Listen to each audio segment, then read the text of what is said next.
안녕하세요. 신윤선 목사입니다. 예수님의 복음 이야기 마태복음 오늘 세 번째 시간으로 여러분들을 찾아뵙게 됩니다. 오늘 어제 오늘 봄비가 좀 내리고 있어요.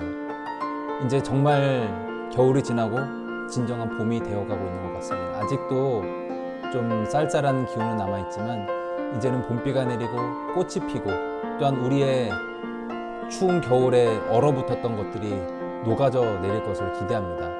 우리 마음 가운데도 정말 성령의 단비가 내려 봄비 같은 성령의 비가 내려 얼어붙었던 마음들이 녹아지고 또한 하나님의 은혜가 우리를 통해서 흘러가게 되기를 간절히 소망합니다. 이 교재를 사무실에 준비를 해뒀어요. 그런데 아직 수령해 가신 분들은 아무도 계시지는 않으신데 교재가 좀 어렵습니다. 그래서 유튜브로 그냥 들으시는 분들도 계시겠지만 좀 더 이렇게 잘 전심으로 참여하고 싶으신 분들은 교재를 가져가셔서 좀 미리 예습 복습을 하시면 이 세미나, 이 수업이 더 좀 은혜가 될 것 같습니다.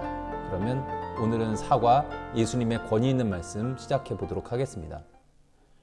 자, 본문의 위치 마태복음 4장 23절, 24절의 말씀에서는 예수님 사역의 대표적인 두 가지를 구분하여 보여주고 있습니다. 그것은 예수님이 가르치신 말씀, 즉 예수님의 말씀과 예수님이 행하신 일, 예수님의 사역, 이 두 가지를 구분해서 보여주고 있어요. 마태복음 5장에서 7장은 이 두 가지 중에서 첫 번째 것, 즉 예수님의 말씀에 초점이 맞춰져 있습니다. 오늘 또 산상수훈이 등장하게 될 텐데 예수님의 권위가 산상수훈이라고 알려진 예수님의 가르침으로 드러나게 됩니다. 하나님 나라의 실상은 어떠한지, 하나님 나라의 백성들은 어떠한 삶을 살아가야 하는지, 하나님께서 허락하신 그 하나님 나라는 과연 어떤 세상인지 이 산상수훈 팔복의 말씀들을 통해서 우리에게 알려주고 있습니다. 이 압축된 가르침들을 통해 겸손하고 한결같고 위선적이지 않고 믿음이 충만한 가운데 오직 한 마음으로 예수님에게 헌신해야 한다는 전적인 부르심을 우리는 듣게 될 것입니다. 오늘 우리가 함께 살펴볼 마태복음 5장에서 7장의 말씀은 예수님의 권위 있는 가르침을 통해서 하나님에 대한 신뢰와 순종으로 충만한 제자의 삶을 보여주고 있습니다. 마태복음 4장에서 예수님의 사역의 대표적인 것이 두 가지가 있다고 하였죠. 예수님의 말씀, 예수님의 사역. 지금 우리가 진행하고 있는 강의의 제목이 무엇인가요? 예수님의 복음 이야기, 마태복음이죠. 또 제가 원래 처음에 의도했던 이 강의의 제목이 이스라엘 선생님의 복음 이야기라고 하였습니다. 오늘 마태복음 5장 7장에서도 그런 이스라엘 선생님으로서의 예수님의 면모가 보여질 것이에요. 정말 친절하신 이스라엘 선생님으로서, 이스라엘의 랍비로서 말씀하시고 가르치시는 예수님을 우리는 보게 될 것입니다. 예수님이 귀신을 내쫓으시고 또 각종 병자들을 고치신 그런 이야기들, 예수님의 사역의 이야기들도 후에 나오게 되겠지만 오늘 마태복음 5장에서 7장의 말씀은 예수님이 이스라엘의 선생님으로서 사람들에게 진리를 친절하게 가르쳐 주시는 이야기를 오늘 우리가 보게 될 것입니다. 자, 그러면 질문으로 들어가서 함께 논의해 보기 전에 자, 우리 첫 번째 제목이 천국이 지닌 대학문화 5장 1절에서 16절의 말씀입니다. 자, 리차드 니버의 그리스도와 문화라는 책이 있어요. 여기서 이 윤리학자, 기독교 윤리학자 리차드 니버는 그리스도와 문화의 유형에 대해서, 그리스도와 문화의 그 관계의 유형에 대해서 이 책에서 5가지로 구분하고 있습니다. 첫째, 문화에 대립하는 그리스도. 말 그대로 그리스도와 문화와 싸우는 것이죠. 부딪히는 것이죠. 문화의 그리스도. 두 번째는 문화 속에 있는 그리스도를 말하는 것입니다. 그리고 문화 위의 그리스도, 대립하거나 속해 있는 것이 아니라 문화를 초월해서 계시는 그 그리스도임을 말하고 있는 모델이 이 세 번째 모델이에요. 네 번째는 역설관계에 있는 그리스도와 문화. 그리스도와 문화가 이렇게 양립할 수 없는 역설관계에 있는 그것을 설명하고 있는 것이 네 번째 모델입니다. 그리고 다섯 번째 모델, 문화 변혁자 그리스도의 모델을 리차드 니버가 제시하고 있습니다. 리차드 니버가 추구하고 있는 그리스도와 문화의 관계에 가장 이상적인 것이 무엇일까요? 이 화면을 보면 충분히 아실 수 있을 거예요. 밑줄 그어 있는 문화 변혁자 그리스도, 이 모델을 리차드 니버가 가장 이상적인 모델로 내세우고 있습니다. 우리는 그리스도인으로서, 주님의 제자로서 때로는 문화에 대립할 때가 있어요. 그리고 문화를 초월해서 문화 위에 있어야 될 때도 있습니다. 역설 관계에 놓여 있을 때도 있습니다. 하지만 우리는 문화를 무시하거나 거기 이 세상 문화 악하다고 해서 거기서 떠나야 되는 사람들이 아니라 우리는 그 문화 속에서 살아가는 사람들이고 그 속에서 세상의 문화를 하나님 나라의 모습으로 합당하게 변화시켜 나가는 것이 그분이 그리스도이시고 또한 그분을 따르는 그리스도인인 우리들도 주님과 같이 문화 변혁자로 살아가는 것이 너무나도 중요함을 이 리차드 니버의 그리스도와 문화라는 책을 통해서 우리가 볼 수 있고, 또한 성경을 통해서도 오늘 우리가 보게 되는 산상수훈 팔복의 말씀을 통해서도 우리가 볼 수 있습니다. 자, 첫 번째 문항에 나온 첫 번째 질문입니다. 이 장의 첫 구절들은 참 제자의 모습을 분명하게 보여준다. 여기서 묘사하는 제자의 모습과 부합한 자들에게 이 말씀은 축복과 확신의 선언이 된다. 첫 번째 질문, 현재 우리가 살고 있는 문화가 추구하는 가치와 얼마나 정반대되는 특성들인가? 두 번째, 삶 속에서 이러한 성품과 기질을 개발하기 위해 스스로 실천할 수 있는 것들이 있다면 두세 가지 정도 적어보라. 더 나아가 다른 사람들에게도 이러한 성품들을 증언할 만한 방법이 있다면 생각해보라. 팔복의 말씀을 정리해보면 이렇습니다. 팔복에 대해서 자세하게 이야기하지는 않을 거예요. 왜냐하면 김혜경 목사님께서 진행하시는 산상수훈 하늘로 가는 길 그 강의에서 충분히 10주에 걸쳐서 김혜경 목사님이 이 팔복에 대해서 산상수훈에 대해서 잘 설명해 주실 것이기 때문에 제가 굳이 길게 설명하지 않고 간단하게만 말씀드리도록 하겠습니다. 심령이 가난한 자라고 마태복음에서 말씀하고 있고, 누가복음에서는 심령 이런 거 없이 그냥 가난한 자에게 복이 있다라고 말씀하고 있어요. 그들은 어떻게 될 것이라고요? 천국이 그들의 것이 될 것이라 말씀합니다. 애통하는 자에게 복이 있습니다. 그들이 위로를 받을 것입니다. 온유한 자에게 복이 있습니다. 그들은 땅을 기업으로 받게 될 것입니다. 의에 줄이고 목마른 자 배부르게 될 것이고요. 긍휼히 여기는 자는 긍휼히 여김을 받게 될 것입니다. 마음이 청결한 자는 하나님을 보게 될 것입니다. 화평하게 하는 자, 이들은 하나님의 아들이라 일컬음을 받게 될 것입니다. 의를 위하여 박해를 받은 사람, 천국이 그들의 것이 된다. 이것이 예수님이 말씀하신 산상수훈 팔복의 말씀입니다. 자, 그렇다면 질문에 대한 구체적인 대답을 찾아보도록 하겠습니다. 첫 번째 질문, 현재 우리가 살고 있는 문화가 추구하는 가치와 얼마나 정반대되는 특성들인가? 많이 다르죠. 팔복에서 말하는 사람들, 어떤 사람들인가요? 가난한 사람들, 애통하는 사람들, 또 화평하게 하는 사람들, 의를 위하여 박해를 받은 사람들, 세상에서 보면 마이너들이에요. 가난한 자, 애통한 자, 또 박해를 하는 사람들이 아니라 박해를 받는 피지배계층은 세상에서 각광받는 사람들이 아니고 세상의 주요 담론 가운데 있는 사람들이 아니라 그들은 사회의 마이너들이고 변두리에 있는 그런 사람들입니다. 그런데 이 사람들을 주님께서 하나님 나라의 백성으로 부르고 계세요. 또 이 사람들은 서신서에서 나오는 바울의 용어대로 하자면 만물의 찌꺼기 같은 사람들입니다. 좀 더 심한 말로 하자면 세상에서 쓰레기 같은 사람들이에요. 이 사람들, 세상에서 각광받는 사람들 아니고 세상에서 무가치한 사람들이지만 그런 세상에서 무가치한 자들에게 가치를 부여하시는 하나님의 은혜, 그들을 제자로 부르시고 하나님 나라의 백성으로 부르시는 예수 그리스도의 은혜가 있음을 이 산상수훈 팔복의 말씀을 통해서 우리가 볼 수가 있습니다. 그들을 세상의 마이너였던 세상의 변두리에 있었던 사람들을 불러서 문화를 변혁하게 하시는 하나님의 은혜가 있습니다.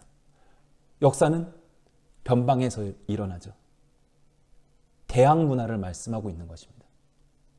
이 세상의 마이너들을 불러서 세상에 별로 무가치한 그런 사람들을 불러서 세상에서 가치 있다는 사람들, 세상의 부유한 자들을 오히려 부끄럽게 하시는 하나님의 은혜가, 그 대학 문화가 세상과는 다른 담론이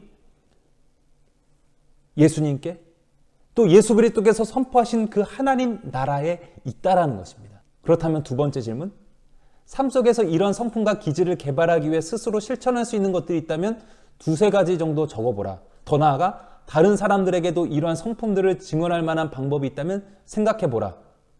두세 가지 정도까지는 저는 아직 찾지 못했어요. 여러분들이 여기에 적으실 만한 두세 가지 내용들은 무엇인가요? 각자 이 내용들을 잘 찾아보시고 적어보시고 정리해보시기를 바랍니다. 그런데 저의 나름의 대답은 이래요. 비루하고 부족하고 혼미해도 있는 모습 그대로의 나를 인정하기. 이것부터가 우리가 하나님 나라의 현실을 살아가는 그 시작이 아닐까요? 참 지난 한 주 저에게는 힘든 한 주였어요. 이 신앙학교 이번 학기 처음에 첫 시간을 시작할 때 제가 생각해도 굉장히 잘 풀리더라고요. 소위 말하는 썰풀기가 너무나도 잘 돼서 스스로 만족스러웠어요. 그런데 죄송하지만 지금도 좀 그렇긴 한데 저번 주 조금 스피치나 이 말발이 많이 좋지 못해서 여러분들에게 좀 전달해 드리는데 어려움이 있었음을 참 송구하게 생각합니다. 그런 비루한 스피치에, 그런 부족한 스피치에 그런 저의 연약함을 보게 되었고, 또 제가 찬양 인도를 하고 있는데 저는 참 찬양 인도와는 사실 안 맞는 사람이에요. 극복해 나가야 될 부분이지만 박자를 잘 못 맞추고요. 또 여러 가지 발성의 문제나 스피치의 문제, 또한 보컬을 함에 있어서도 여러 가지 문제점들을 가지고 있게 참 찬양 인도를 하기에 또 설교를 하기에 적합하지 않은 그런 스피치고 그런 가창인 것이 사실입니다. 그래서 제 자신이 너무나도 비관되는 참 어려운 한 주를 지나갔어요. 하지만 이 팔복의 말씀에 비춰봤을 때, 또 예수님의 그 모든 말씀들에 비춰봤을 때, 나는 비록 비루하고 부족하고 혼미한 사람이지만 그래도 있는 모습 그대로의 나를 인정해야지, 이것을 생각해 보게 되었습니다. 예수님이 산에서 사람들에게 말씀을 선포하실 때 이미 너희들에게 천국이 있다, 이미 너희들에게 하나님 나라의 실상이 열렸다라고 말씀하고 있는데, 그들이 하나님 나라를 위해서 무언가 기여한 게 없죠. 그들은 그냥 가난하게 살아가던, 애통하며 살아가던 그런 사람들이었을 뿐이지만 이미 너희들에게 하나님 나라가 있다라고 하면서 그들에게 하나님 나라의 실상을 보여주신 예수님이세요. 마찬가지로 우리도 우리가 무엇을 했기 때문에 우리의 잘난 것이 있는 것이 아니라 우리 있는 모습 그대로를 주님께서 인정하시고 하나님 나라의 백성으로 부르셨다는 그 사실이 중요합니다. 예수님께서 가난하고 애통한 자들을 주님이 들어서 그렇게 쓰셨기 때문에, 있는 모습 그대로 그렇게 들어 쓰셨기 때문에 이러한 성품과 기질을, 팔복에 맞는 그런 성품과 기질을 개발하기 위해서 우리가 실천할 수 있는 그 시작은 바로 있는 모습 그대로의 나를 인정하는 것이 아닌가 생각합니다. 자, 다음 질문입니다. 자신들을 둘러싼 세상으로부터 박해를 받더라도 예수님의 제자들은 반드시 이 세상에서 적극적이고 긍정적인 존재감을 내비쳐야 한다. 소금은 고기를 보존하는 데 있어 유익한 재료로 알려졌고, 빛은 어둠을 비추는 역할을 한다. 세상에서 빛과 소금의 공동체가 된다는 것이 뜻하는 바가 무엇일지 세 가지 예를 들어 말해보라.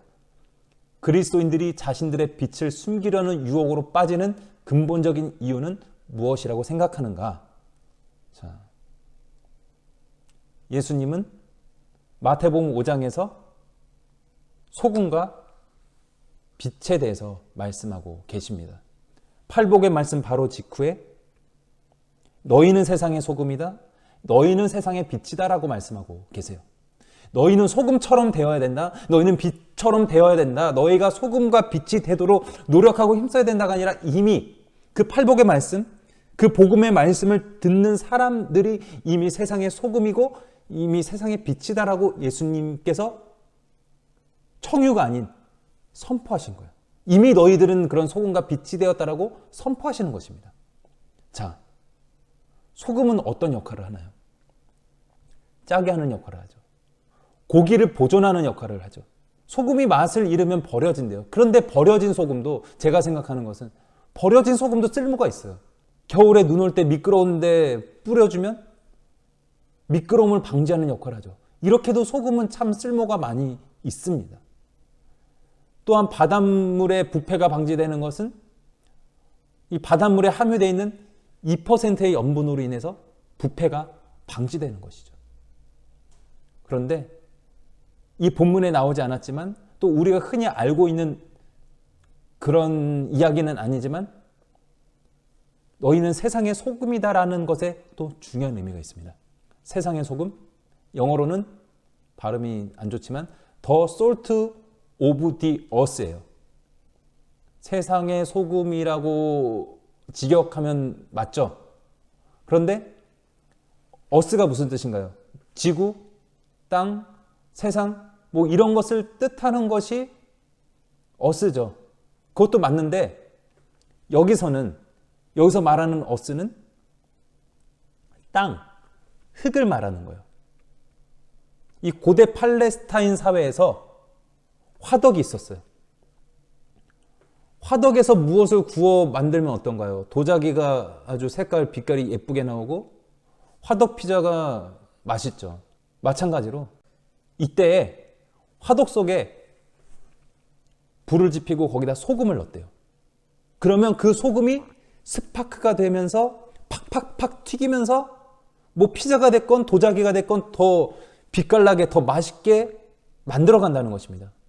그만큼 소금이 아주 중요한 역할을 한다고 볼 수 있어요. 앞에서 말씀드린 짜게 하는 역할, 고기의 부패를 방지하고 잘 보존해 주는 역할, 바닷물의 부패를 방지하는 역할, 물론 소금의 역할이지만 이 세상의 소금이라는 또 화덕 속의 소금이 되어서 스파크가 된다는 이것을 보면은 우리가 그 하나님 나라의 삶이 얼마나 역동적인 것인지, 하나님 나라의 백성으로 우리가 소금된 자로서 살아간다는 것이 얼마나 역동적인 삶인지를 이 세상의 소금, 화덕 속의 소금이라는 이미지를 통해서 우리가 볼 수 있습니다.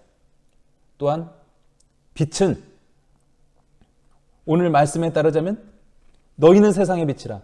산 위에 있는 동네가 숨겨지지 못할 것이요 사람이 등불을 켜서 말 아래에 두지 아니하고 등경 위에 두나니 이러므로 집안 모든 사람에게 비치느니라 라고 말씀하고 있어요.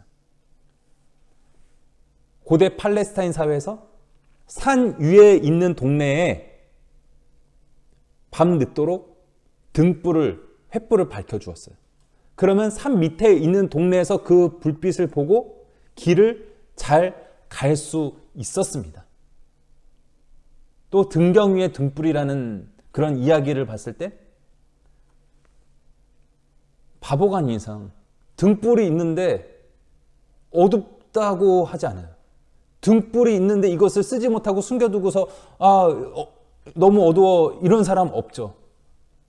등불은 등경 위에 둬서 온 집안을 밝혀주는 역할을 하죠. 즉 예수님이 이 말씀을 통해서 이야기하고 계신 것은 빛은 반드시 드러나야 한다는 것입니다. 어둠은 빛을 이길 수 없다라는 것입니다. 빛은 또한 희망, 소망 이런 것으로 상징될 수 있는 것입니다. 우리는 세상의 빛이다라는 이 이야기를 접하게 되면서 저는 20여 년 전의 노래가 생각났어요. 제가 10대 말에 즐겨 들었던 가요가 생각이 났습니다. 저 같은 40, 50 세대들이라면 저와 같은 시절에 학창 시절을 보내고 또 20대 시절을 보내셨던 분들이라면 아마 이 노래를 다 아실 것 같아요. G.O.D의 촛불 하나입니다. 촛불 하나의 가사가 이러합니다. 중간에 랩인데 랩을 하고 싶었으나 이게 랩이 잘 안 돼서 랩은 하지 않겠어요. 너무 어두워. 길이 보이지 않아 내게 있는 건 성냥 하나와 촛불 하나, 이 작은 촛불 하나 가지고 뭘 하나, 촛불 하나 켠다고 어둠이 다 나나, 저 멀리 보이는 화려한 불빛, 어둠 속에서 발버둥치는 나의 이 몸짓, 불빛 향해서, 저 빛을 향해서 날고 싶어도 날 수 없는 나의 날개짓. 하지만 그렇지 않아. 작은 촛불 하나 켜보면 달라지는 게 너무나도 많아. 아무것도 없다고 믿었던 내 주위엔 또 다른 초 하나가 놓여져 있었기에 불을 밝히니 촛불이 2개가 되고 그 불빛으로 다른 초를 또 찾고 3개가 되고 4개가 되고 어둠은 사라져가고 지치고 힘들 때 내게 기대 언제나 내 곁에 서 있을게, 이런 노래였죠. 이 G.O.D가 이 촛불 하나라는 노래를 통해서 우리들에게 참 많은 감명을 주고 있는 것 같습니다. 가사가 어떤가요? 좋죠. 내 주위에 아무것도 없다고 느껴졌고 내 주위에는 어둠뿐이 있다고 느껴졌는데 어때요? 작은 촛불 하나를 켜고 그것으로 다른 초를 또 찾고, 그래서 1개였던 초가 2개가 되고 3개가 되고 4개가 되고 어둠은 사라져가고, 참 너무나도 우리들에게 감동이 되는 가사가 아닌가 생각합니다. 또 제가 신학교에서 이런 이야기를 교수님께 들은 적이 있어요.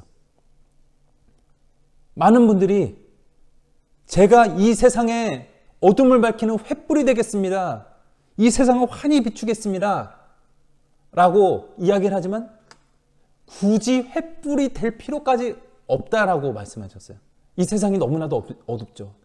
이 세상에 악의 그 잔존 세력들이 너무나도 강해서 우리 주변에 어둠이 너무 깊이 들여져 있습니다. 이 상황 가운데 반딧불 하나라도, 그 반딧불의 그 비추는 역할만 제대로 하더라도 밤에 짙은 어둠은 전복되고 사라져가죠. 우리가 큰 횃불이 아니더라도 반딧불만한 빛만 되더라도 촛불 하나만 킨다고 하더라면 그것으로도 어둠을 몰아낼 수 있음을 이 촛불 하나라는 노래를 통해서, 또 예수님의 그 우리는 세상의 소금이고 빛이다라는 이 말씀을 통해서 우리가 느낄 수 있습니다. 우리가 중요한 것은 큰 불빛이 되고 크게 짠맛을 내는 소금이 되어야 되는 것이 아니라 그냥 소금으로서, 빛으로서 빛답고 소금답게 되면 됩니다. 큰 사람이 되어야 되고 큰 존재가 되어야 되는 것이 아니라 우리가 그 본연의 존재로 살아가면 된다라는 것을 이 소금과 빛이라는 말씀을 통해서 우리가 깨달을 수 있습니다. 자, 다음 질문입니다. 2번째, 하나님 나라 안에서의 순종과 구약. 5장 17절에서 7장 12절까지의 말씀을 토대로 한 질문인데, 첫 번째 질문, 마태복음 5장 17절에서 20절의 말씀은 하나님 나라의 새로운 시대가 구약과의 연속성과 불연속성을 모두 지니고 있음을 보여준다. 예수님은 어떤 측면에서 구약이 여전히 중요하다고 강조하시는가? 구약이 이제 예수님을 통해 그리고 하나님의 나라 안에서 완성되었다는 사실을 예수님은 어떤 식으로 함의하시는가? 이 질문에서 이야기하고 있는 것은 구약과 신약이 불연속하고 있는 것이 아니라 연속성을 가지고 있다라는 말씀입니다. 자, 옛 관점이 있고 또 소위 말하는 새 관점이 있어요. 여러분들에게 생소할 만한 말씀일 수도 있는데 신학계에서는 아주 핫한 이슈입니다. 옛 관점, 우리가 흔히 알고 있는 관점이에요. 구약의 율법과 신약의 그리스도가 계시죠. 그런데 구약의 율법과 신약의 그리스도가 불연속성상에 있다라는 이야기가 옛 관점이고, 유대교와 기독교가 완전 전혀 다른 별개의 종교다. 유대교에는 메시아 소망이 없고 이 기독교에만 메시아 소망이 있다라는, 그게 옛 관점입니다. 반면 새 관점은 그 구약의 율법과 신약의 그리스도가 불연속선상이 아니라 그 양자가 연속성 가운데 있다라는 것을 이야기하고 있는 것이 새 관점이에요. 예수님은 유대인들과 율법의 메시아 대망의 성취로서 오셨어요. 유대교와 기독교가 나중에 불연속성을 가지고 분리되는 과정이 있지만 유대인들의 종교, 유대교에도 메시아 대망 사상이 있었다는 거예요. 그렇게 유대인들과 율법에 기록된 그것의 최종적인 성취로서, 그 메시아 대망의 성취로서 예수님이 오셨다라는 거예요. 그런데 유대인들이 왜 예수를 그리스도로 영접하지 않았는가 하는 것은 별개의 문제이고, 어쨌든 유대교에도 메시아 소망이 있었고, 그것이 신약의 예수 그리스도를 통해서 성취되었다라는 것이 새 관점에서 말하고 있는 것이지만, 이것이 새 관점이라고 부르기보다 오히려 이게 정통적인 관점이고, 이것이 오히려 오래된 관점, 이게 오리지널한 관점이 아닌가, 저는 개인적으로 그렇게 생각을 해요. 예수님이 어떤 분이신가요? 이 마태복음 5장 17절에서 20절까지의 말씀에서 이야기하고 있듯, 예수님은 율법이나 선지자를 폐하러 오신 것이 아니라 어떻게 하러 오셨어요? 완전하게 하려, 완성하려고 예수님께서 오셨다라고 말씀하고 있습니다. 그리고 예수님이 율법의 1.1획도 천지가 다 없어지기까지 없어지지 않는다라고 말씀하셨어요. 또 바리새인의 의보다 너희가 낫지 못하면 결코 천국에 들어가지 못한다라고 말씀하고 있습니다. 예수님이 바리새인, 서기관 이런 양반들과 자주 논쟁하셨어요. 싸우셨어요. 그래서 예수님과 바리새인이 굉장히 이렇게 적이었다라고 우리는 생각할 수 있지만, 예수님과 바리새인들은 그렇게 사이가 나쁜 적은 아니었어요. 예수님은 율법의 완성, 율법의 실현으로 오신 분이세요. 예수님이 바리새인, 서기관 이런 양반들을, 이런 종교 지도자들을 비판한 것은 그들 자체를 싸잡아 비판한 게 아니에요. 이들이 잘못하고 있는 부분들이 있었기 때문에, 물론 잘 계승하고 있는 그들의 율법적 행위들은 있었으나 그들이 잘못하고 있는 점들이 분명히 있었기 때문에 예수님은 그 점을 지적하신 거예요. 율법의 정신을 망각하고, 율법의 정신이 무엇인가요? 하나님 사랑, 이웃 사랑이죠. 이 정신을 망각해버리고 그 알맹이는 떠난 채 껍데기, 법 조항만 남은 바리새인들과 서기관들의 그런 안 좋은 모습들이 있었기 때문에 예수님께서는 그것을 비판하신 것입니다. 예수님은 바리새인들을 비판하기 위해서 율법을 폐하러 오신 것이 아니라 율법을 완성하러, 율법의 정신인 하나님 사랑과 이웃 사랑을 실현하려고 이 땅에 오신 분이십니다. 다음 질문입니다. 마태복음 5장 21절 48절에서 예수님은 제자들이 구약 율법의 완전함을 따르는 삶과 당대 종교 지도자들보다 더 헌신된 순종의 삶이 의미하는 바를 6개의 예를 들어 설명해 주신다. 여기에는 분노, 음욕, 이혼, 남을 대하는 태도가 포함된다. 이렇게 철저하고 한결같은 순종이 일상에서 어떤 모습으로 드러날 수 있는지를 확인하기 위해 예수님이 말씀하신 예들을 각각 한 문장으로 요약해 보자. 네, 굉장히 긴 말씀들, 또 여기 많은 6가지의 예들이 나와 있는데, 이것들은 여러분들이 직접 이 마태복음 5장 21절에서 48절을 다 읽어보시는 편이 좋을 것 같아요. 그래서 전에 마가복음 할 때도 말씀드렸지만, 이 마태복음을 함에 있어서도 이 강의만 들으시는 것이 아니라 이 강의를 토대로 마태복음 일독을 반드시 하실 것을 권유드리는 바입니다. 자, 간단하게 정리하자면, 원래 율법에 살인하지 말라라고 말씀하고 있는데 예수님은 이것을 바꿔서 살인하지 말는 그 행위만, 그 살인하는 행위만 안 하면 되는 게 아니라 형제를 욕하고 형제에게 분노하지 마라, 그것도 살인한 것과 마찬가지다라고 예수님이 말씀하고 계세요. 율법에는 간음하지 말라라고 말씀하셨는데, 간음이라는 행위를 해야만 간음인 게 아니라 지나가는 여자를 보고 또 마음속에 음욕을 품는 그 자체가 이 마음으로 영적인 간음인 것을 말씀하셨어요.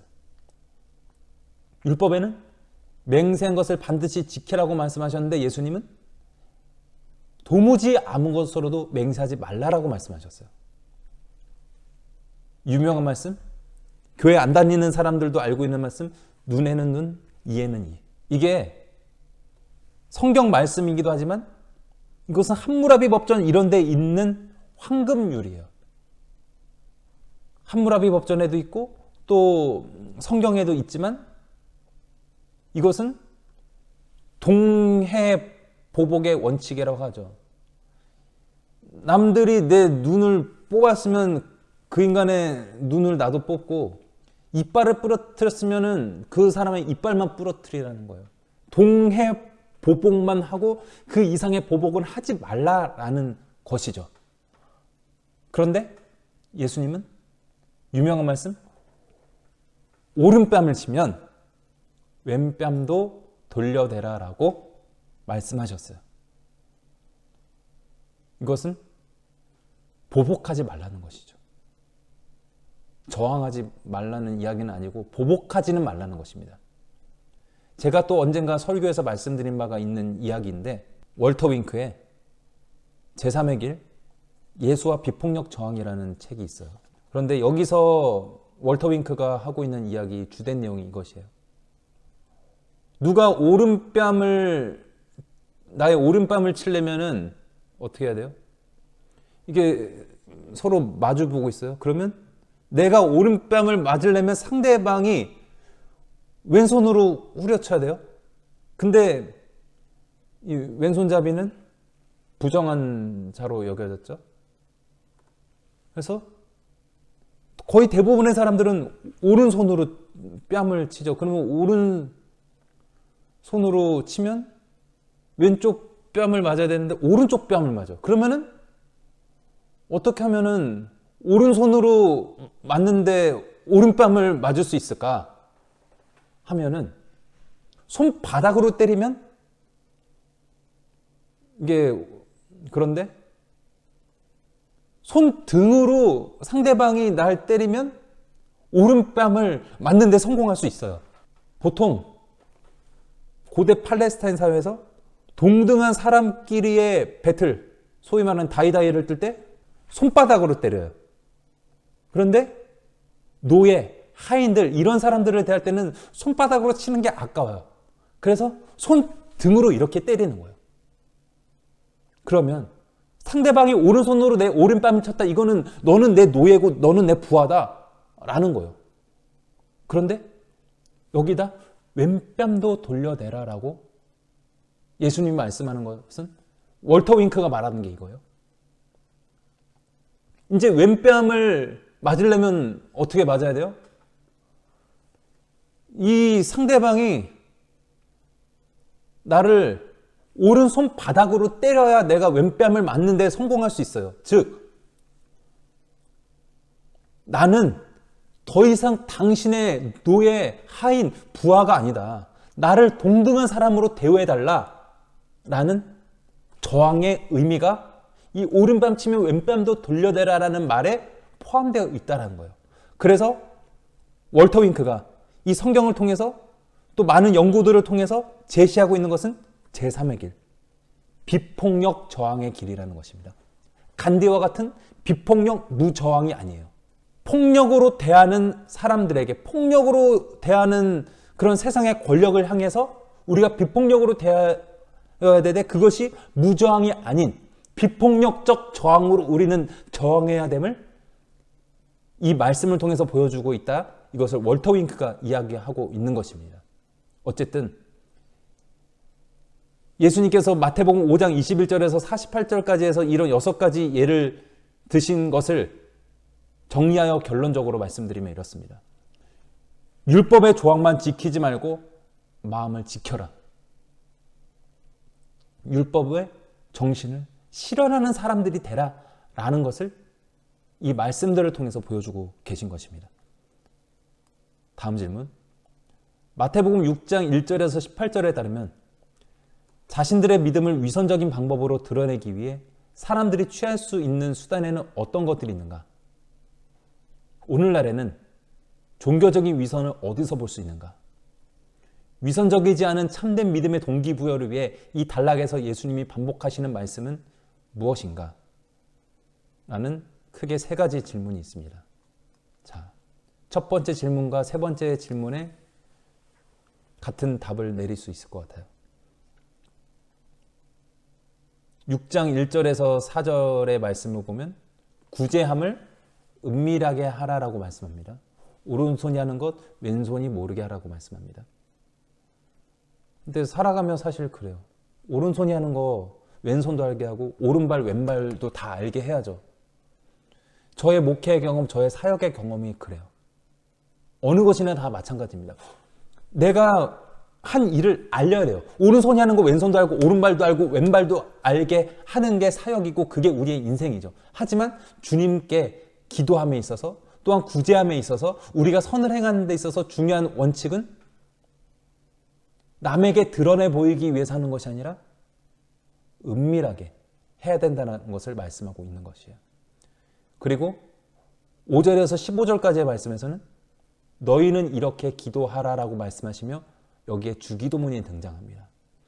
주기도문의 내용은 간단하게 정리하자면 은밀하게 하나님 앞에서 하라는 말씀이에요. 16절에서 18절 말씀, 외식으로 금식하지 말라. 사람들에게 보이기 위해서 슬픈 낯빛을 띠고 죽어가는 그런 표정으로 그렇게 금식하지 말라라는 거예요. 즉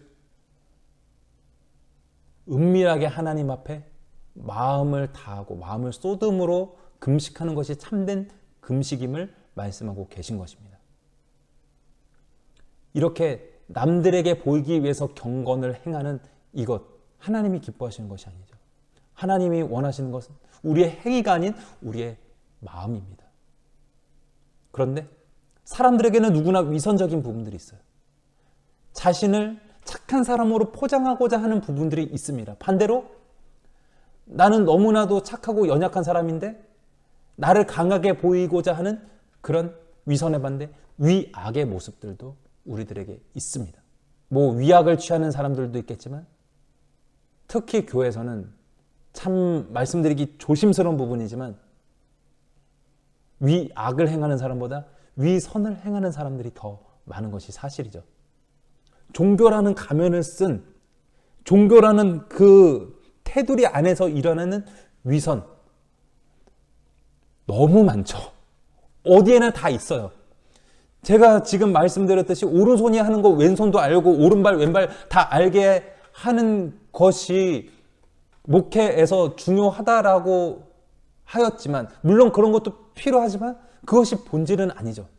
하지만 그것을 잘 보이게 하려는 사람들에게 잘 이렇게 드러나게 하려는 그런 위선이 제 안에도 있고 누구에게나 있습니다. 목사들에게 뿐만이 아니라 평신도들에게도 누구나 위선이 있습니다. 그래서 위선의 부분들 디테일하게 다 얘기할 수는 없고요. 위선이 우리 안에, 우리 주변에 다 있기 때문에 또 그래서 정죄하자는 게 아니라 그러므로 우리는 꾸준히 면밀히 우리 마음을 늘 살피고 주님 앞에 정결하고 바르게 살기를 힘써야 된다는 것, 있는 모습 그대로 주님 앞에 나와야 된다는 것 말씀드리고자 하는 바입니다. 자, 다음 질문입니다. 돈과 물질의 소유에 대한 우리의 태도는 우리 삶의 가치와 충절을 어떻게 드러내는가? 두 번째 질문. 예수님은 염려가 궁극적으로는 믿음에 대한 문제, 즉 아버지 되시는 하나님을 얼마나 신뢰하고 있는가에 대한 문제임을 어떻게 보여주시는가? 21절에는 내 보물이 있는 그곳에는 내 마음도 있느니라 라고 말씀하셨어요. 그러므로 보물을 땅이 아닌 저 하늘에 쌓아두라라고 말씀합니다.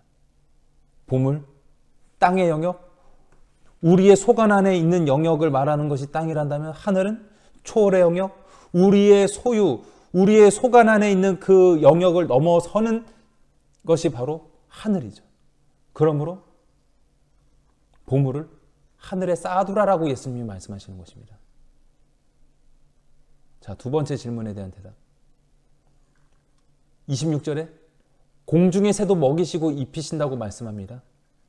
또 28절, 29절에는 들의 백합화가 수고도 길쌈도 안 하지만 솔로몬의 영광보다 더한 것으로 옷 입었다라고, 솔로몬이 취한 영광도 이 들의 백합화가 얻은 영광만 못하다라고 예수님께서 말씀하셨어요.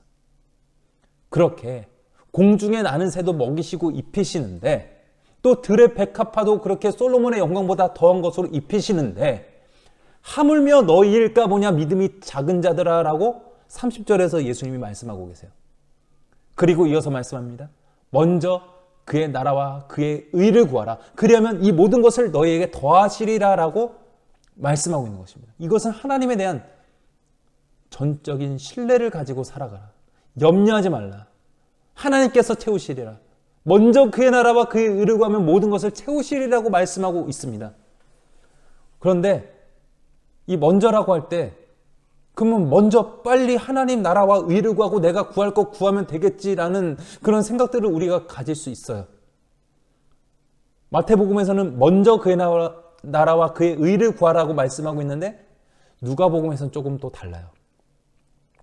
누가복음에서는 오직 그의 나라와 그의 의를 구하라고 말씀하고 있습니다. 그러므로 여기서 먼저는 1번, 2번 그거의 1번이 먼저가 아니라 인생의 가장 우선순위, 인생의 한 가지 오로지의 목적이 되어야 될 것, 그것이 하나님 나라와 그의 의라는 것입니다. 하나님 나라라는 그것이 우리들에게 궁극적인 삶의 지침을 내고 그것이 궁극적인 우리의 목표점이라는 것을 이 마태복음이나 누가복음에서 예수님께서 말씀하고 계신 거예요. 그러므로 이것은 1번으로 그것을 구하고 2번으로 내가 구해야 될 것을 구해야 된다는 것이 아니라 하나님 나라와 그 영광을 위해서 살아가는 사람들의 모든 필요를 채우시고 그 하나님 나라의 기쁨과 희락으로 살아가게 하실 것을 말씀하고 있는 것입니다. 자, 다음 질문입니다. 마태복음 7장 1절 5절에 따르면 우리는 어떤 의미에서 남을 비판하지 말아야 하는가? 두 번째 질문. 다른 사람에 대한 평가나 의견 자체를 모두 금해야 하는 것인가? 어떤 상황에는 우리가 반드시 남을 판단해야 한다는 사실이 6절에서 어떻게 함의되고 있는가? 이것이 세 번째 질문. 네 번째, 그렇다면 여기서 예수님이 정지하고 계시는 마음의 태도는 무엇이겠는가? 자, 길지 않은 질문 문항에 참 많은 질문들이 담겨 있어요. 자, 하나하나 답을 찾아보도록 하겠습니다. 우리가 왜 남을 비판하지 말아야 된다라고 예수님이 말씀하시는 건가요? 비판받지 않으려거든 비판하지 말라는 거예요. 너의 비판과 헤아리는 그것으로 너희가 비판을 받게 되고 헤아림을 받게 될 것이니까 비판하지 말라는 거예요. 그럼 두 번째 질문? 비판하지 말아야 된다라고 예수님이 말씀하시는데 그러면 다른 사람에 대한 평가나 의견 자체를 모두 금해야 하는 것인가? 절대 그렇지 않죠. 평가와 의견이 있어야 합니다. 정신의학자이자 그 상담가 그리고 또 나중에 기독교로 귀의하신 스카페 박사라는 양반이 있어요. 이분이 거짓의 사람들이라는 책을 쓰면서 거기에 서문에 이런 이야기를 했어요. 판단하지 말라는데 아니고 판단해야 된다고요. 판단하고 평가하고 의견이 있어야 그 사람을 고치던 뭐 어떻게 하던 이 사람이 도저히 안 될 사람이면 뭐 격리하던 그것이 가능하다라는 것이죠. 판단이 전제가 되어 있어야 된다는 것입니다. 평가와 의견이 없을 수 없죠. 하지만 그 판단에 머물러 있지 말아야 된다는 것을 예수님이 말씀하고 계신 것이고 또 스카페 박사가 이야기하고 있는 거예요. 자, 세 번째. 어떤 상황에는 우리가 반드시 남을 판단해야 한다는 사실이 6절에서 어떻게 함의되고 있는가? 라고 하는데 6절의 말씀이 거룩한 것을 개에게 주지 말며 너희 진주를 돼지 앞에 던지지 말라. 그것을 발로 밟고 돌이켜 너희를 찢어 상하게 할까 염려하라. 거룩한 거 개에게 줘봤자 뭐예요? 진주를 돼지 앞에 던져봤자 돼지가 진주 가지고 뭐 할 거예요? 소용이 없다는 거예요. 그렇게 줘서는 안 된다는 거예요. 마찬가지로 아무한테나 이것을 받기에 합당하지 않은 사람들에게 귀한 것을 줄 수 없다는 거예요. 그렇기 때문에 우리가 사람들을 잘 판단하고 분별해야 한다라는 것을 말씀하고 있습니다. 그런데 네 번째 질문. 그렇다면 예수님이 정지하고 계시는 마음의 태도는 무엇이겠는가? 판단해야 돼요. 그 사람에 대한 평가와 의견이 있어야 돼요. 그런데 우리가 1절, 2절에 근거한다면 1절, 2절에 비판을 받지 아니하려거든 비판하지 말라. 너희가 비판하는 그것으로 비판을 받고 헤아리는 그 헤아림으로 너희가 도로 헤아림을 받게 될 것이다. 즉 너나 잘하세요 라는 거예요. 본인도 제대로 하고 있지 못하면서 남을 판단하는 그 태도, 이게 잘못됐다라고 예수님이 말씀하시는 거예요. 너의 눈에는 들보가 들어있으면서 남의 눈에 든 티를 어찌 뺄 수 있겠느냐라고 말씀하시는 거예요. 즉 판단의 틀에 갇혀서 그 사람을 대하는 그 태도에 대해서 예수님이 지적하신 것이고 그것을 정죄하시는 거예요. 판단의 틀보다는 인간 존재가 더 큽니다. 판단의 틀은 그 사람을 알기 위한 그 최소한의 조건일 뿐이지 그 틀에 인간이 갇히지 않습니다.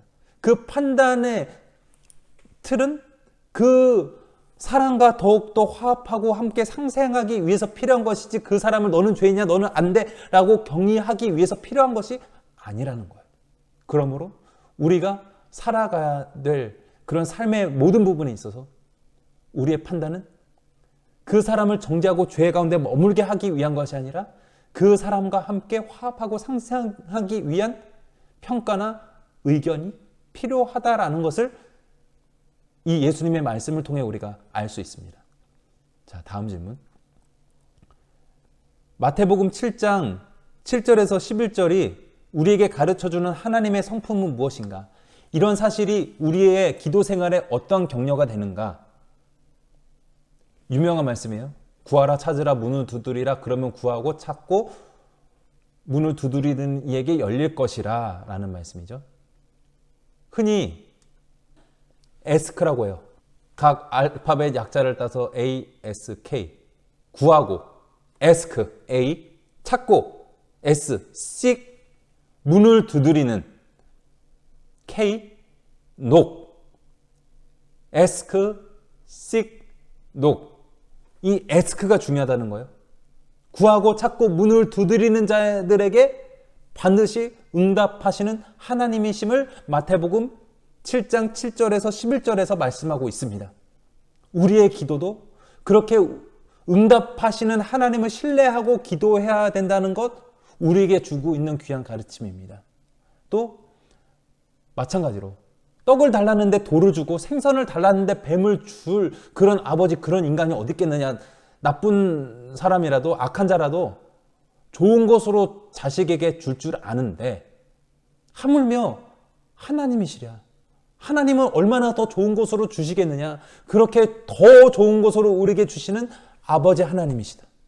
우리가 구한 것보다 더 좋은 것, 또 우리의 생각과 이성과 이해를 뛰어넘는 아버지께서 보내시는 성령을 부어주시는 하나님이시라는 것, 이 마태복음 7장 7절에서 11절의 말씀을 통해서 우리가 알 수 있습니다. 가장 좋은 것으로 더하여주시는 주님을 신뢰함으로 기도하며 삶을 살아가는 저와 여러분들이 다 되시기를 소망합니다. 자, 다음 질문입니다. 7장 13절에서 29절까지의 말씀에서 두 가지 방식의 삶이 제시되고 있습니다. 첫 번째 질문. 예수님은 두 운명으로 나눠지는 서로 다른 두 길을 대조하시며 결론을 맺으신다. 멸망으로 인도하는 크고 들어가기 쉬운 문과 생명으로 인도하는 좁은 문이다. 넓은 길은 분명 불경건하고 뻔뻔한 불순종의 통로를 의미할 것이다. 그런데 7장 15절, 21절에서 23절의 말씀을 보라. 이 길로 들어선 자들 중에는 예수님을 잘 아는 것처럼 보이거나 심지어 예수님을 따르는 것처럼 보이는 종교적인 사람들도 많이 있다. 예수님은 이러한 사실을 어떻게 암시하고 있는가? 자, 옆에 나와 있는 그림, 좁은 문이라는 제목의 그림이에요. 신앙은 좁은 문이에요. 이 등치 큰 남자가 이 십자가 이 좁은 길 어떻게 통과하나요? 통과하기 어렵죠. 하지만 통과할 수 있어요. 낙타가 바늘길을 통과하는 것도 할 수 있어요. 어떻게 낙타, 이만한 낙타가 이 바늘길을 통과할까요? 그거는 뭐 다른 이 고름을 통과하는 그거라는 이야기가 있는데 어쨌든 그런 불가능해 보이는 일도 가능케 하시는 주님이십니다. 신앙은 좁은 문이에요. 좁은 길이에요. 이 그림에서 보여지는 것과 같이 그 좁은 문, 바로 십자가의 길이 우리 신앙의 길입니다. 그런데 15절에 보면 거짓 선지자들은 양의 옷을 입었지만 이리와 같은 자들이라고 말씀하고 있습니다. 21절에 주여 주여 하는 자마다 다 천국에 들어갈 것이 아니오 내 아버지의 뜻대로 행하는 자라야 천국에 들어갈 것이다 라고 예수님이 말씀하고 계세요. 23절에는 불법을 행하는 자들아 내게서 떠나가라 라고 말씀하고 있습니다. 거듭 말씀드리지만 신앙은 좁은 문이고 좁은 길이고 십자가의 길이에요. 우리가 이 사순절을 살아가며 반드시 새겨야 될 것, 우리 신앙이 예수님을 통해서 무언가를 얻는 그 넓은 길이 아니라 좁은 길, 좁은 문이라는 것입니다. 우리가 이 사순절을 지나며 예수님과 함께 그 좁은 문, 좁은 길, 하지만 생명과 진리로 가는 그 길을 함께 걸어가는 저와 여러분들이 되시기를 소망합니다. 마지막 질문입니다. 마태복음 7장 15절에서 27절은 철저하게 전심으로 순종하는 삶의 길을 다양한 방식으로 어떻게 묘사하는가? 7장 15절에서 23절까지의 말씀은 앞에서 거의 살펴보았기 때문에 이제 24절에서 27절까지의 말씀에 대해서만 살펴보도록 하면, 반석 위에 지은 집과 모래 위에 지은 집을 대조하고 계시는 예수님의 비유예요.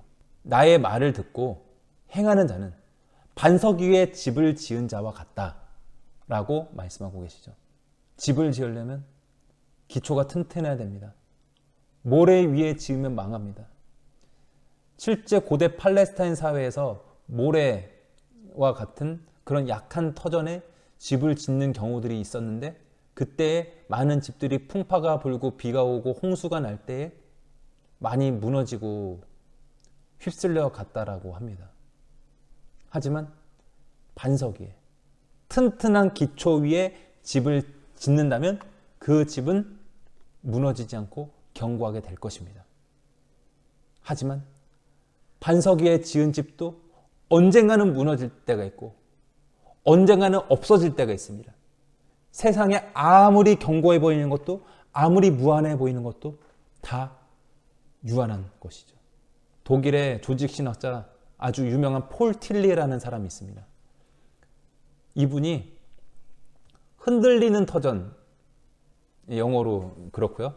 이 흔들리는 터전이라는 설교집에서 이런 이야기를 하였어요. 우리는 각자 흔들리는 터전 위에 살아간다는 거예요. 아무리 반석 위에 지은 집이라고 할지라도 궁극적으로 보면 그것은 무너지고 말, 언젠가 휩쓸려서 사라지고 말, 세상의 마지막 때가 오면은 결코 다 보존할 수 없고 없어질 수밖에 없는 흔들리는 터전이라는 거예요.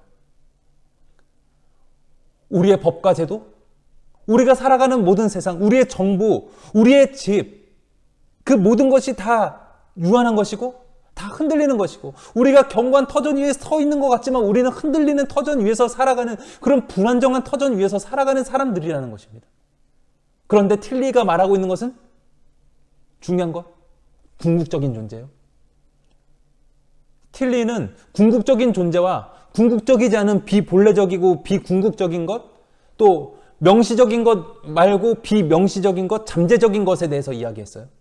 우리가 이 세상에서 살아가면서 맞닥뜨리는 모든 사람들, 모든 건물, 모든 제도, 모든 법, 이런 것은 다 명시적인 것이 아니라 잠재적이고, 궁극적인 것이 아니라 비궁극적이고 일시적인 것에 불과합니다. 궁극적인 것에 비하면 그렇다는 것이죠.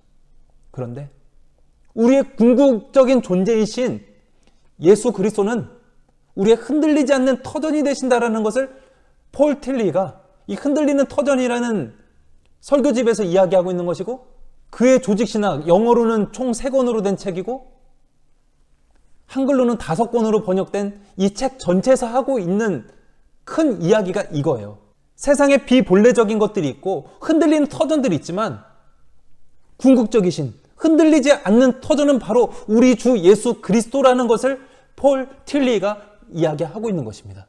저와 여러분이 비록 흔들리는 터전 위에 살아가지만, 흔들리는 집, 언젠가 없어질 집, 교회도 견고한 것 같지만 언젠가 마지막 때에 없어질 교회지만, 흔들리지 않는 터전이신 예수 그리스도께 뿌리 내리고 굳건히 서 있는 저와 여러분들이 되시기를 간절히 소망합니다.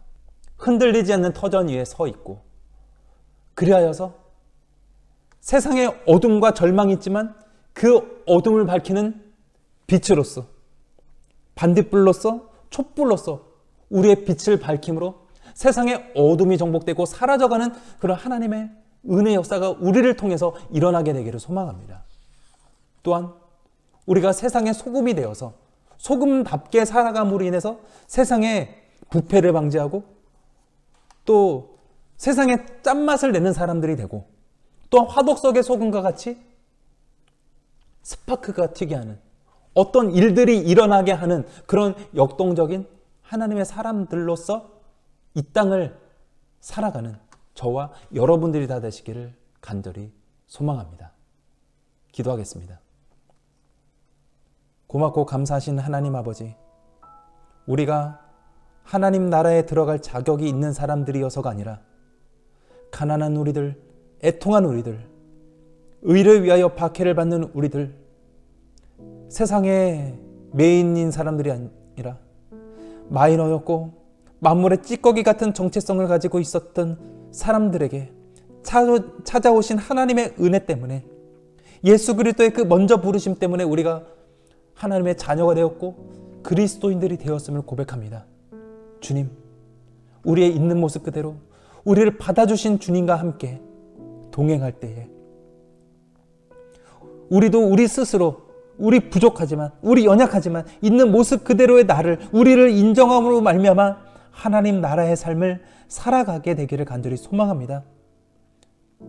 우리 보고 너희는 소금이 되라, 너희는 빛이 되라 말씀하신 건 아니라 너희는 이미 세상의 소금이고 너희는 세상의 빛이다라고 말씀하셨습니다. 소금답게 빛답게 살아감으로써 화덕 속의 소금과 같이 스파크가 튀게 하는 역동성 있는 하나님의 사람들로 살아가게 하여 주옵시고, 세상의 부패를 방지하는 사람들이 되게 하여 주옵시고, 우리가 촛불 하나를 밝힐 때 촛불이 2개가 되고 3개가 되고 어둠이 사라져가는 그런 빛의 역사가 우리 주 예수 그리스도를 통해 일어날 수 있도록 주여 우리의 삶을 인도하시고 하나님 나라의 현실이 우리들 가운데 이루어질 수 있도록 인도하여 주시옵소서. 율법의 조항보다 더 중요한 율법의 정신을 이 땅 가운데 실현해 나가는 하나님의 사람들로 살아낼 수 있도록 인도하여 주시옵소서. 우리에게 주어진 좁은 길, 좁은 문, 십자가의 길, 이 사순절에 더욱더 깊이 묵상하며 그 길을 걸어가기 원합니다. 흔들리지 않는 터전 가운데, 흔들리지 않는 궁극적인 존재이신 예수 그리스도 안에 우리가 살아가게 하여 주심을 감사드립니다. 이 은혜 안에 늘 거하며 좋은 열매를 맺는 저희들의 모든 삶이 될 수 있도록 인도하시고, 이 봄에 우리의 신앙을 더욱더 꽃피우며 또한 성경을 아는, 하나님을 아는 지식들이 우리들에게 날마다 더해지므로 우리의 신앙이, 우리를 통한 하나님의 역사가 더욱더 아름답게 꽃피어갈 수 있도록 인도하여 주시옵소서. 주님께서 언제나 어디서나 우리의 삶 가운데 함께하여 주심을 믿고 감사드리며 이 모든 것 우리 주 예수님의 이름으로 기도드리옵나이다. 아멘. 감사합니다. 수고하셨습니다. 다음 주에 또 뵙겠습니다.